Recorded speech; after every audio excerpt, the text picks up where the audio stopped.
je pense que nous avons, disons, à peu près éclairci au moins les bases de la Bank of the West. Je vous remercie beaucoup d'être venu et peut-être qu'on vous invitera un autre jour, c'est dire si on pense avoir d'autres questions à vous poser. Merci beaucoup d'être venu. Merci, c'est avec plaisir que j'étais. C'était donc Charles Picciota qui représente la Bank of the West, qui est aussi et qui est surtout la Banque nationale de Paris. Merci beaucoup. Good evening. If you want to hear from an American, we have here tonight Robert Driscoll, who has been to France and who is going to tell us what he thinks of us, the French, and also what he thought about Paris. He has been to Paris and he spent a year there, and he's going to tell us what he thinks of France, Paris, of the French people, and we'll find out at the end whether he wants to be part of it. Welcome to the French American television program. Thank you very much. It's nice to be here. Thank you for coming. I understand this is the first time we do that, so we're going to do our best. Okay. So you are an American. That's right. Born and raised in America. Right. And you spent a year in France. That's right.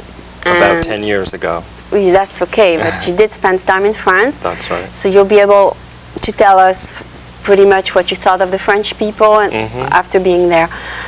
What were you doing in France? Can you please give us maybe an introduction on that? Okay. Well, I was about 20 years old, and I was going to the university here in this country, and I decided that I wanted a change, and I decided to go to Paris and to attend the American College in Paris. Okay, so you got attracted to the French right. Well, a little bit yeah. For some reason? I had been studying the French language for a long time, yes.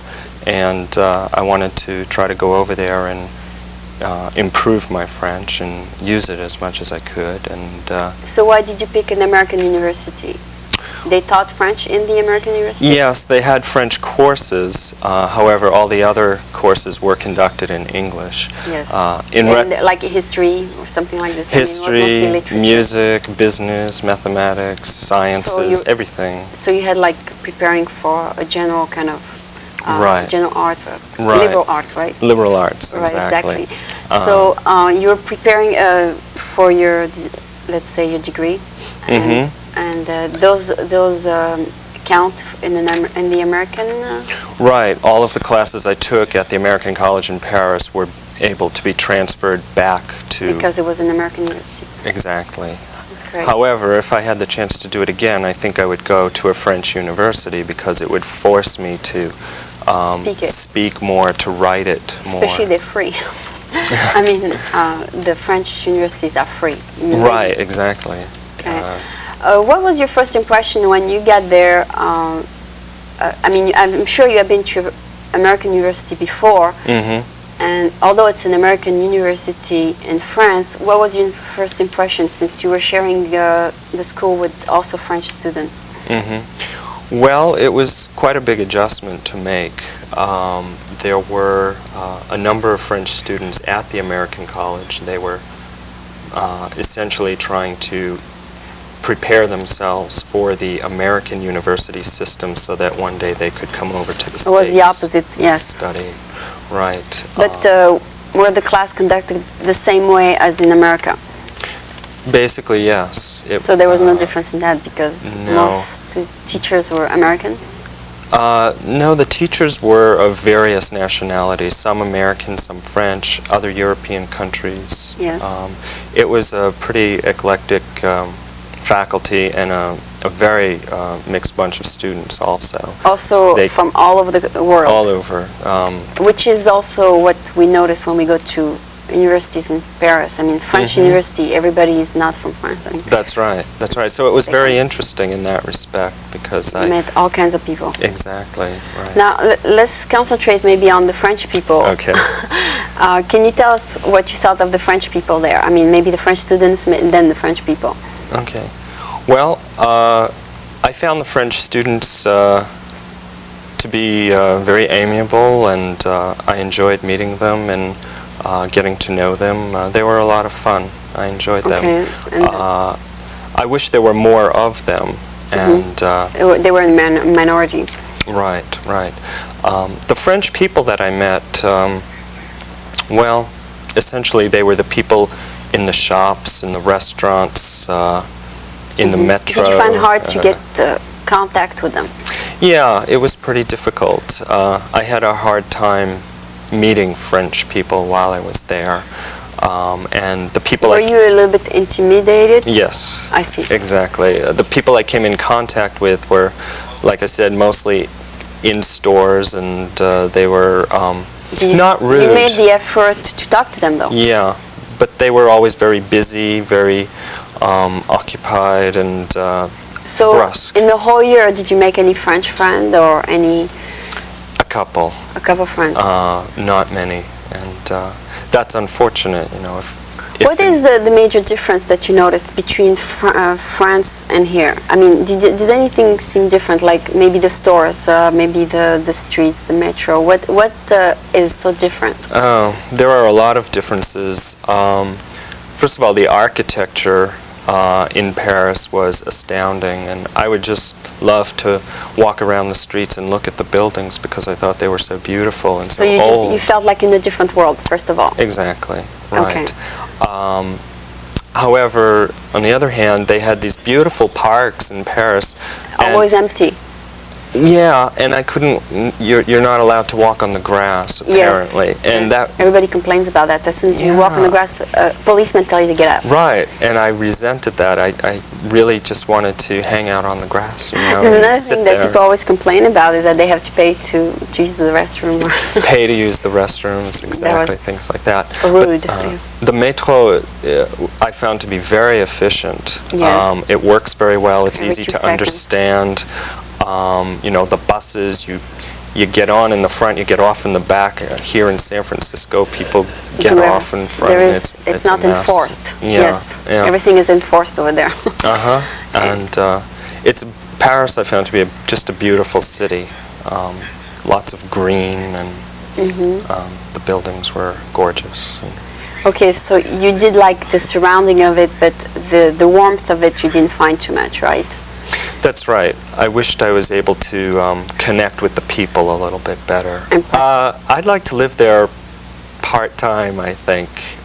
It would be nice to have a flat in Paris to be able to go to. You said where did you live? Where did you live there? I was in Paris in the 17th arrondissement. Yeah. Did you have everything, the bathtub, everything? I mean, a lot of Americans complain that they don't get all these things in France. I had everything. You I had rented a shower an apartment. and everything. Yes. Yeah. Did you find it very expensive compared to here? Very expensive. Right. Right. I mean, if you get something similar to here, then you don't get a shower, you don't get everything. I mean, most people complain about these things. Yeah. Did you find when you lived there that you were spending more money than you would spend here on food or on other things? I mean, did you find your money to go faster? Well, that depended. I found that buying food in the markets was relatively cheap. You did? If you knew where to shop, yeah. They have great open-air street markets where you can buy all your produce and cheese. And okay, so I noticed the opposite. I thought that when I was in France, I was spending a huge amount of money on food, I mean, compared to here.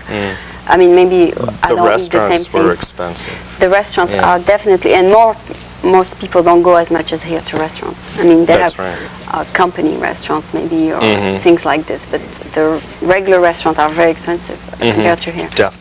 Okay, now tell me about the food. What did you like about the food? Unless you always ate the same thing you ate here. Like, well, I was a poor student, basically, so you ate French bread and things like that. French bread and brie and. And even if you do eat that, it's better than. I mean, it's good quality anyway. The French bread's good. Yeah, it's very good quality. Everything. Okay, well, I guess I would wind it up. Can you maybe tell me if you had to compare again between San Francisco and here, would you you trade San Francisco for there? No, I don't think so. Okay, so San Francisco wins overall. Okay, it wins for me too. I like San Francisco better. Right? Good. So thank you very much for coming. My pleasure. I mean, it's not, at least we heard it from you, but I think we pretty much knew what it is. Okay, thank you very much. Thank you. Ok, je vais maintenant vous présenter Art Mayhew, qui est notre caméraman, et nous avons découvert qu'il a un talent français, franco-américain. Art, thank you for being on the show tonight. Tell me, My pleasure. tell me, Art, who are you?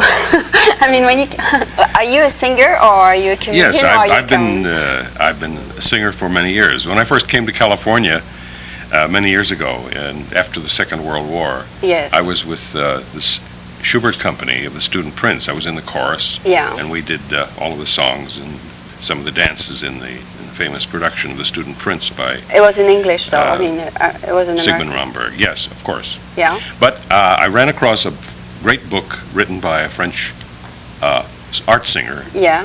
French singer of art songs, Yvette Gilbert, Yeah. who lived in, my 70 years ago, in Yeah. the teens of our century. Yeah. And Yvette Gilbert writes this tremendous, spirited book of how how to sing classical songs. And toward Yeah. the end of the book, there's this little precious jewel of a folk song called The Cycle of Wine. In French, it's Le Cycle du Vin. Right. And she And had how- all of the movements, how to express the different things that The cycle show the cycle from of- the grape through to to the wine. the earth. Okay, And now, then I interpreted, I modified how it. were you able to learn something in French if you're an American? Well, I had taken a French course with a native French woman like- back in my hometown. And Okay. she taught me how to put the R's back into my throat. Okay, so you learned like for a year French. Oh, yes. Okay, so, So, what's the should we- name of the song? The Cycle of Wine, Le Okay, Cycle Le du cycle Vin. du vin, présenté par Art Mayhew. Merci. Merci. Go ahead. Le vigneron va planter sa vigne, vignon, le vin, la voilà la jolie vignon, vin, la voilà la jolie vigne. De vignon branche, la voilà la jolie branche, branchons le vin, la voilà la jolie branchon vin, la voilà la jolie branche. De branche une grappe, la voilà la jolie grappe, grappon le vin, la voilà la jolie grappe. De grappe une hotte, la voilà la jolie hotte, hotton le vin, la voilà la jolie hotton vin, la voilà la jolie hotte. De hotton couve, la voilà la jolie couve, couvons le vin, la voilà la jolie couvon vin, la voilà la jolie couve. De couvon tonne, la voilà la jolie tonne, tonnon le vin, la voilà la jolie tonnon vin, la voilà la jolie tonne. De ton cruche, la voilà la jolie cruche, cruchon le vin, la voilà la jolie cruchon vin, la voilà la jolie cruche. De cruchon vert, la voilà la jolie vert, veron le vin, la voilà la jolie veron, la voilà la jolie vert. De verre en bouche, la voilà la jolie bouche, bouchon. La voilà la jolie bouchon, ben la voilà la jolie bouche. De bouchon vers ventre, la voilà la jolie ventre, ventrons le vin. La voilà la jolie ventre, la voilà la jolie ventre. De ventre en terre, la voilà la jolie terre, terron le vin. La voilà la jolie terre.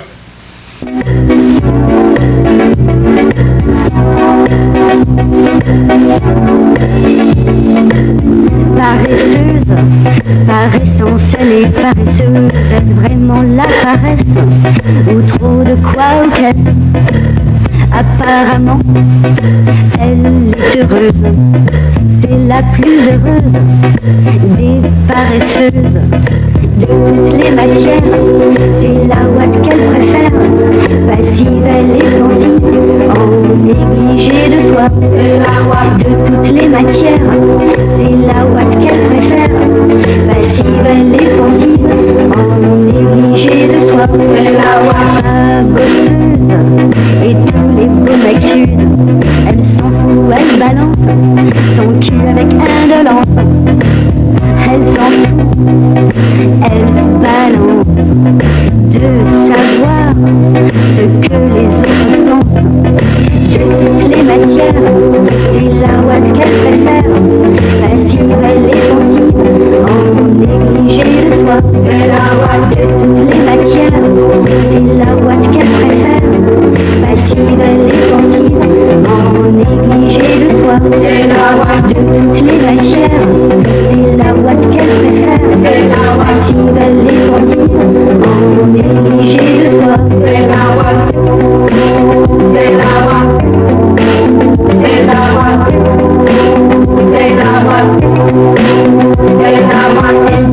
les pages de tous les dictionnaires.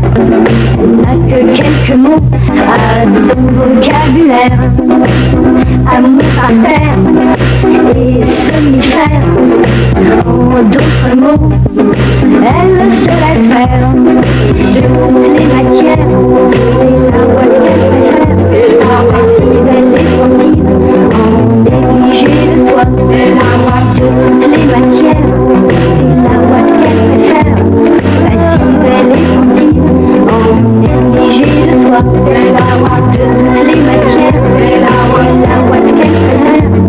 Passive et pensive, en négligé de soi. C'est la voix de toutes les matières. C'est la voix qu'elle préfère. C'est la passive et pensive, en négligé de soi. De toutes les matières, c'est la voix qu'elle préfère. C'est la passive et pensive, en négligé de soi. C'est la voix de toutes les matières. C'est la voix qu'elle préfère. C'est la passive et pensive, en négligé de soi. C'est la voix de toutes les matières. C'est la voix qu'elle de toutes les matières. C'est la voix qu'elle préfère. Passive et pensive, en négligé de soi. C'est la voix de toutes les matières. C'est la voix qu'elle préfère. C'est la passive et pensive, en négligé de soi. C'est la voix. C'est la voix. C'est la voix. C'est la voix. C'est la voix. Elle déchire les pages de tous les dictionnaires. Elle n'a que quelques mots à son vocabulaire. Amour à terre et somnifère.